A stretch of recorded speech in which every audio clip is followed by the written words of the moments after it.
I'm Alex, and here are a few quick tips I recommend for Xenoblade Chronicles X Definitive Edition. First, I don't see too many people use the jump to reposition, but it can be a faster way to get you up and over the enemy's back or to their side. If you briefly hold the sprint input, you can also space jump if you really need to cover a lot of ground quickly. This makes it easier to finagle yourself into position to pop those bonuses of arts that are enhanced from the back or side.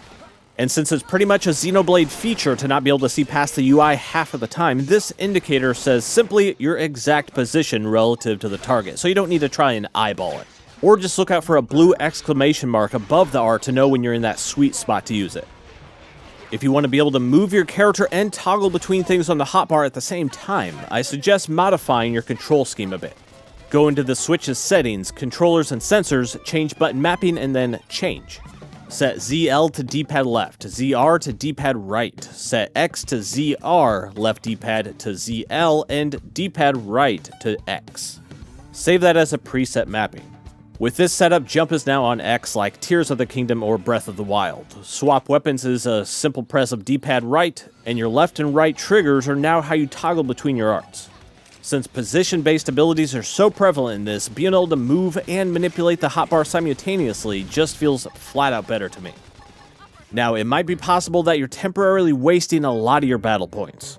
If you're working on leveling up a certain class, jump back onto one of your older ones, and then use the reset upgrades function on any of the arts that you're not using that you previously distributed battle points into. This costs just a tiny bit of money to do, but it's worth it. With your now actual full pool of battle points, you can pump those into your currently equipped class or upgrade the rank of skills that persist across all classes. Pressing the plus button will bring up this command window where you can use items or assign orders to your team. But if you simply hold L instead, you can access this quick shortcuts window. I like to have it set to concentrate fire most of the time, and if you go into the options, Battle UI, and turn on Remember Ally Orders, it'll keep that last command active for future battles. Then all of my party will auto-activate Concentrate Fire, since I like to have everyone focusing power into breaking off each enemy part one at a time for those improved post-battle drops. You don't need to return to the city to sell stuff. Go to Intel and then Inventory, where you can directly sell things from wherever you're at. You can also mark things as junk in here to sell off a big pile in bulk. If you changed your button mapping earlier, remember that ZR to sell all junk is now the X input.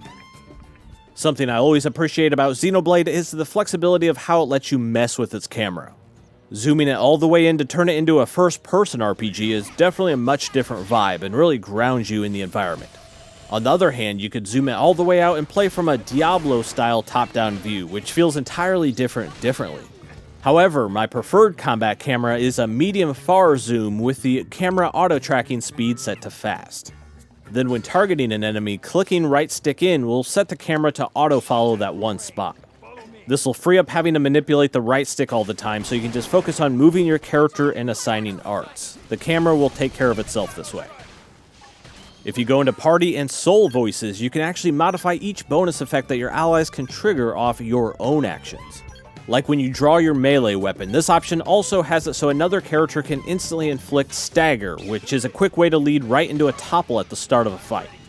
At the bottom of the Soul Voices menu, you can assign your own custom commands here, like bonuses you can gain from just male or female party members, bonus effects if you like to position yourself in high ground, or a few other options.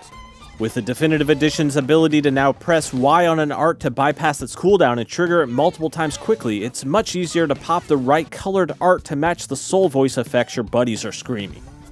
Something you could easily miss if you didn't play the original Xenoblade X is in the Intel and then Collectopaedia. You'll likely have items in your inventory that you can socket into the screen to yield bonus rewards.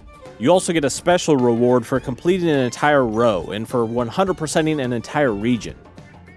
Also, another thing that first-time Xenoblade X players might forget is something you should do immediately after each time you install a probe. If you toggle over to the Frontier Nav map, you can likely install better probes to extract extra resources from each spot. And if you use the same tier and type of probe for each linked node, you'll trigger a chain bonus that increases their output.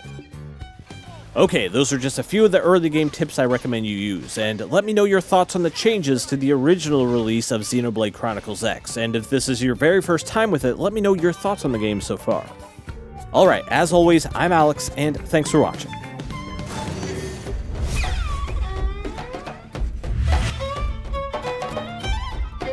Okay, although I can't see it, raise your hand if you're playing this to get you through to the Switch 2. I know I am. This is like the perfect time sync to survive to the Switch 2.